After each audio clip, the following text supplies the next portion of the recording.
jaga Ibu Pak Kun. Seng He memberitahunya untuk merahasiakannya, sebab orang-orang berencana menggunakan Ibu Pak Kun untuk mengendalikan Pak Kun. 이분부터 제가 하는 말 잘 들어요. 창희 씨. Pak Kun bertemu dengan Seng He di taman tempat dia menunggunya. Seng He mengatakan ibunya aman, yang membuat Pak Kun mengguncangnya sebab tidak memberitahunya bahwa ibunya kembali ke Korea. Seng He menjelaskan dia tahu ibunya ada di sini, namun dia tidak tahu di mana dia berada hingga saat ini. Seng He mengatakan kepadanya ibunya aman sekarang dan dia perlu tenang untuk saat ini. Pak Kun menolak tenang, ingin tahu di mana ibunya saat ini. Seng He mengatakan tidak, sehingga Pak Kun marah menolak untuk mempercayai Seng He. 한국에 계신 거 처음부터 알고 있었냐고? 처음부터 알고 있었어? 어머니 무사하셔. Presiden duduk bersama jam menyaksikan laporan berita mengenai rumah sakit pertama yang diselidiki sebab korupsi. Presiden menghela napas dan setuju jika rumah sakit Myungwoo yang akan terpilih untuk operasinya. Dr. Moon datang meminta ke klinik meminta Pak Kun kembali ke rumah sakit Myungwoo, namun dia tidak ingin melakukan operasi lagi. 됐습니다. 영웅의 위기를 그냥 반 넘겼겠냐? 이거 다른 병원이 하는 거 아니었어요? Sementara Changi membawa pria dari belakang ke dalam ketika pria ini pingsan di luar klinik. Moon mengenalinya sebagai pasien di Myungwoo yang tidak memiliki uang untuk operasi. Moon melambaikan setumpuk uang di depan Pak Kun, yang membawanya membawa pria tersebut kembali ke rumah sakit Myungwoo untuk dioperasi. Pak Kun menemui Jae-jun. Dia mengungkapkan ingin mengoperasi pasien itu yang membutuhkan operasi jantung dan dia ingin rumah sakit membayarnya. 1대1로 시작하정이지 뭐가 1대1이야? Keduanya kemudian memeriksa berkas pasien pria dan pasien lain, yaitu pasien wanita yang membutuhkan operasi jantung. Mereka pun memutuskan dua pasien ini sebagai pertempuran terakhir mereka. Seun mendapati Pak Kun di rumah sakit dan mengembalikan jasnya kepadanya. Seun mengucapkan selamat kepadanya sebab telah kembali. Pak Kun bertemu Seng He, dia mengancam akan menghancurkan karir bedahnya sendiri kecuali Seng He memberitahunya apa rencananya. Seng He mengatakan rencananya menemui Presiden Korea Selatan. Seng He menjelaskan fakta bahwa tim operasi untuk operasi jantung Perdana Menteri Jang sebenarnya itu untuk mengoperasi presiden. Sehingga jika dia bagian dari tim bedah, maka dia dapat menemui presiden. Seng He menjelaskan presiden sakit merupakan rahasia nasional agar rakyat tidak panik. Jadi dijelaskan bahwa Jang perlu operasi jantung padahal itu hanya pengalihan. Sebenarnya presidenlah yang sakit jantung. Pak Kun bertanya-tanya mengapa Jang membutuhkan Pak Kun dan memanfaatkan ibunya sebagai pengaruh. Seng He menjelaskan bahwa Jang ingin menggunakan operasi jantung rahasia untuk membunuh presiden dan menyandra ibu Pak Kun dan Seng He, sehingga Pak Kun akan melakukan apapun yang mereka inginkan. Seng He menjelaskan jika presiden meninggal maka Jang akan menjadi presiden berikutnya. 장석주한테 요구할 거야. 못하면 죽겠지. 이 바보야 그게 성공할 것 같아? Waktu pertempuran tiba, semua orang menyaksikan siaran langsung mendengar mengenai komplikasi pasien bedah yang ditangani Pak Kun, yang mempunyai kelainan darah, hasil darahnya tidak bisa menggumpal. Namun dokter yang mengklaim kesalahannya dalam diagnosisnya. Alhasil, semua orang ingin Pak Kun membatalkan operasi sekarang sebab pasien dapat kehabisan darah. Pak Kun menolak sebab pasien akan mati jika tidak mendapati PAD. Sementara Jae-jun mendengar bahwa pasien Pak Kun mempunyai kelainan darah dan juga dia tidak dapat memasukkan PAD ke dalamnya. Kembali ke Pak Kun yang memutuskan beralih operasi sekarang ke prosedur yang disebut SAVR. Ini operasi yang sulit. Dokter yang mengatakan kepada Pak Kun bahwa keluarga harus menyetujui operasi ini lebih dulu. Pak Kun mengatakan jika pasien meninggal maka persetujuan tidak menjadi masalah. Pak Kun bersiap memulai operasi dan dokter yang dengan enggan bergabung. Saat proses operasi, Pak Kun mengambil mesin gergaji dan hendak menggunakannya ketika perawat Min memintanya memeriksa alat itu lagi. Dia tidak memiliki waktu dan mulai melakukan. Seng He memperhatikan dokter yang terlihat licik dan meminta Pak Kun untuk berhenti, namun sudah terlambat. Sebab mata mesin patah sehingga melukai tangan Pak Kun.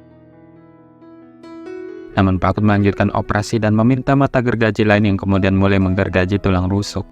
Meminta Seng He memberikan informasi vital. Perawat Min berteriak meminta dokter yang meninggalkan ruang operasi juga. 지금 뭐 하시는 겁니까? Dokter yang meninggalkan ruang operasi menatap perawat Min sebelum pergi. Pada akhirnya setelah waktu terus berjalan, Pak Kun akhirnya menyelesaikan operasi. Jantung pasien berdetak, tim bedah menghela napas lega. Pak Kun mendongak melambai ke arah Dr. Moon di ruangan observasi. Pak Kun menemui keluarga pasien memberitahu mereka bahwa operasinya sukses dan jantungnya akan berfungsi normal ke depannya. Sang istri bertanya kapan suaminya akan bangun dan Pak Kun mengatakan sekitar 3 hari lagi. Perawat Min berbicara kepada dokter Yang saat dia mengaku melakukan ini karena uang, sehingga perawat Min mengatakan ia lebih membutuhkan suami dan ayah yang baik daripada uang. 돈 있어야 된다고요. 힘이 있어야 된다고요. 하지만 이 세상에 박군 하나밖에 없습니다. 오늘 수술한 그 환자. Sang Jin mengajak istri pasien ke samping, memberitahunya bahwa operasi pasien bukanlah operasi PAD yang disetujui, melainkan operasi CVAR yang jauh lebih sulit. Sang Jin bahkan mengungkapkan kepada istri pasien bahwa seorang pasien meninggal di tangan Pak Kun selama operasi sebelumnya. Istri pasien marah kepada Pak Kun, menganggapnya pembohong besar. Dia mengancam akan menuntutnya jika suaminya meninggal. Jae-jun dan Soo-hyun bertemu dengan Chang-gu. Jae-jun tahu Soo-hyun menyukai Pak Kun. Dia mengatakan kepadanya bahwa Pak Kun tidak cocok untuknya dan dia akan terluka. Soo-hyun tahu itu, Pak Kun sudah mempunyai Jae-hee, namun dia tetap menyukainya. Meskipun awalnya dia menahan diri, namun itu tidak bisa. 나한테 안 어울려. 수술방에서 빠져나간 거. Pak Kun dipanggil ke hadapan komite bedah untuk menjelaskan operasi dan alasannya melakukan operasi CVAR yang sulit ini. Pak Kun tahu bahwa tidak semua pasien akan selamat, namun dia harus berusaha. Jika dia gagal dan pasien meninggal, maka dia akan meminta maaf. Namun itu lebih baik daripada tidak mencoba dari awal. Jae-jun menuduh Pak Kun sengaja membuat pasien tidak sadarkan diri untuk menutupi operasi yang gagal. Pak Kun meyakinkan Jae-jun bahwa pasiennya akan bangun. Jae-jun membanting tangannya, meminta Pak Kun berhenti percaya bahwa dia seorang dokter. Menjadi seorang dokter membutuhkan persetujuan sebagai bagian dari menyelamatkan hidup. Pak Kun yakin pasien akan bangun, dan Jae-jun memerintahkannya segera membangunkan pasien untuk membuktikan kepada keluarga pasien bahwa operasinya sukses. 환자 수술은 성공했수다. 그게 내가 죽인 환자에게 다음엔 죽이면 안 되니까. Kode pasien Pak Kun terdengar. Dia bergegas ke sana dan Soo-hyun menjelaskan bahwa dia membangunkan pasien sebentar sebelum mengalami komplikasi. Saat istri sekali lagi menuduh Pak Kun sengaja tidak membuat suaminya bangun, dan Soo-hyun berusaha meyakinkannya bahwa ini komplikasi pasca operasi yang normal, namun si istri berteriak. Dia tidak bisa tenang dalam situasi ini. Soo-hyun berusaha berdebat dengan pasien, namun Pak Kun membentaknya dan menyeretnya untuk keluar. Soo-hyun melihat operasi itu sukses dengan matanya sendiri, sehingga dia pikir tidak apa-apa untuk membangunkan pasiennya. Pak Kun marah, bertanya, bagaimana Soo-hyun berani membuat keputusan sendiri. Soo-hyun khawatir Pak Kun akan dikeluarkan dari rumah sakit apabila pasiennya tidak bangun. Pak Kun bertanya, mengapa dia peduli padanya. Soo-hyun mengakui dia menyukainya. Itu sebabnya dia tidak ingin melihat Pak Kun pergi. 널 좋아하니까. 쫓겨나는 게 너랑 뭔 상관이야? 네가 뭔데? 안 깨우면 네가 별에서 쫓겨나니까. Soo-hyun bertanya, apakah itu karena Jae-hee? Pak Kun mengungkapkan itu karena ayahnya adalah ketua O. Ketua O alasan Pak Kun dan ayahnya Pak Chul dikirim ke Korea Utara. Ketua O berkolusi dengan Jang untuk mengirim ayah Pak Kun ke Korea Utara supaya dia tidak dapat bersaksi melawan rumah sakit ini di masa lalu. Soo-hyun pula menuntut kebenaran dari ayahnya. Ketua mengakuinya yang membuat Soo-hyun lemas. Ketua O memintanya tidak menemui Pak Kun lagi. Soo-hyun tidak tahan jika dia tidak dapat melihat Pak Kun, dan terus menangis seperti dunianya baru saja berakhir. Semua berkumpul di sekitar tempat tidur pasien Pak Kun. Sang Hye mulai membangunkannya usai organ vitalnya aman. Perlahan pasien membuka matanya. Pak Kun lalu memeriksa pasiennya ketika dia membuka matanya. Soo-hyun menangis sebab hatinya sangat sakit. Jae-jun memintanya untuk memberitahunya apa yang terjadi. Soo-hyun menjelaskan dia mengakui perasaannya kepada Pak Kun. Namun Pak Kun mengatakan kepadanya bahwa itu tidak akan pernah terjadi. 신선한 가방 같은 거라고. 제발. 미안해. 근데 Di waktu berikutnya, Sang Hye membuatkan Soo-hyun bubur dan bertanya apa yang membuatnya begitu sedih. Soo-hyun menjelaskan dia mengaku perasaan sukanya kepada Pak Kun, namun Pak Kun menolaknya. Sang Hye merasa tidak enak hati dan selanjutnya meminta maaf kepada Soo-hyun sebelum memeluknya dan meminta maaf lagi. Soo-hyun tidak mengerti mengapa Sang Hye meminta maaf, namun segera tersenyum dan mengatakan tidak apa-apa. 괜찮아. 오 선생님. Hingga suatu ketika Soo-hyun pergi ke klinik Pak Kun. Dia melihat laptop Pak Kun terbuka untuk mendapati video Jae-hee yang berada di penjara. Dia mengklik mouse dan screensaver menghilang, dan seketika di laptop gambar latar Pak Kun dan Sang Hye berkencan muncul. Usai mereka pertama kali bersatu kembali. Soo-hyun terkejut. Soo-hyun kemudian menatap kaget saat ronsen ginjal menunjukkan bahwa Seung-hae adalah Jae-hee. Tidak lama Seung-hae dan Park Kwon berjalan bergandengan tangan. Soo-hyun terkejut menatap tajam ke arah Park Kwon. Soo-hyun menjelaskan bahwa dia ada di sini untuk meminta maaf kepada Park Kwon atas nama ayahnya, dan Park Kwon bertanya-tanya mengapa dia yang harus meminta maaf. Ketika di luar, Soo-hyun bertanya kepada Park Kwon mengapa dia tidak memberitahunya bahwa Seung-hae adalah Jae-hee. Park Kwon menjelaskan ada alasan untuk merahasiakannya, namun tidak dapat memberitahunya apa itu. 그럼 얘기할 수 있는 게 뭐가 있는데? 말 못한 거 진심으로 사과할게. 근데 Di waktu berikutnya, Soo-hyun mendengar Seung-hae pulang dan segera bergegas untuk meninggalkan apartemen. Soo-hyun meminta maaf sebab tidak menyadari bahwa Seung-hae merupakan Jae-hee dan mengetahui apa hubungannya dengan Park Kwon. Seung-hae berusaha berbicara dan membuatnya untuk tetap tinggal di apartemen ini, namun Soo-hyun mengklaim dia dipanggil ke UGD untuk shift malam. Di rumah sakit, Soo-hyun berhadapan dengan anggota gangster yang membuatnya harus menerima pukulan. Soo-hyun membalas memukulnya yang membuat gangster marah.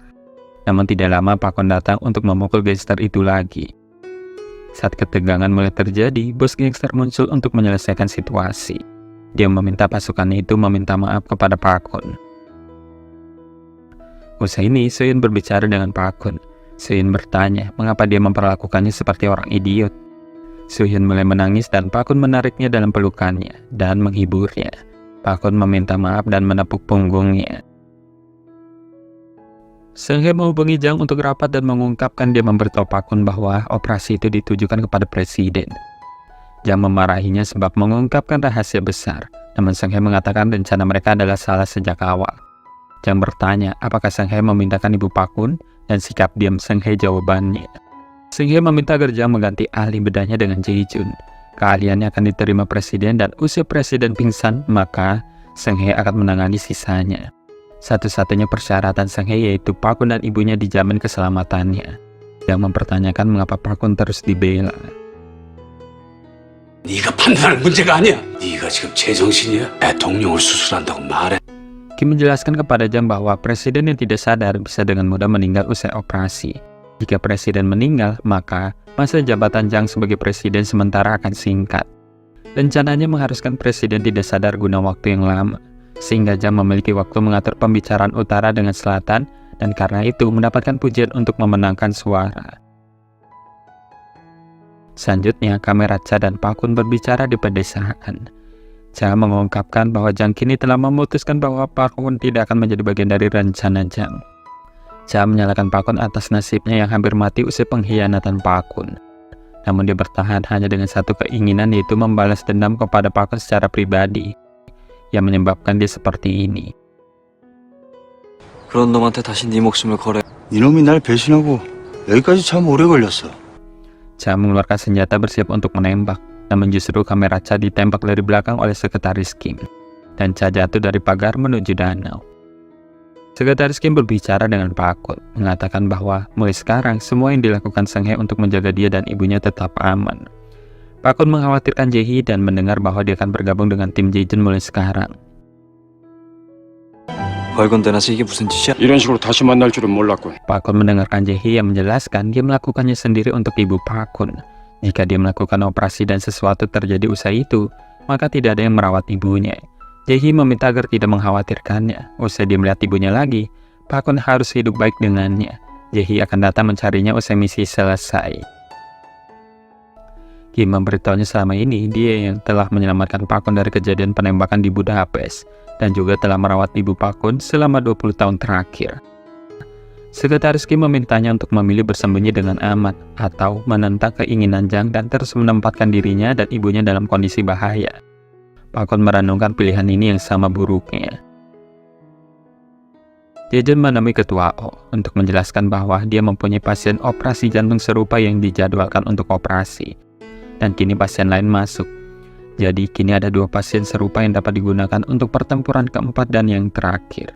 Mengingat pertarungannya dengan Park Kwon berakhir seri, Jae-jun menjelaskan bahwa dia dihubungi langsung oleh Jang untuk segera menyelesaikan pertempuran, dan memberitahu bahwa Park Kwon tidak akan muncul dalam waktu dekat. 한동안 병원에 나오지 않. 처음 우리 병원에 와서 했던 수술이잖아. Jae-jun berbicara dengan Dr. Yang dan memintanya melakukan yang terbaik untuk membantu Dr. Moon yang menggantikan posisi Park Kwon. Tidak boleh ada situasi kematian meja selama operasi untuk memperebutkan hak mengoperasi Perdana Menteri Jang. Operasi Dr.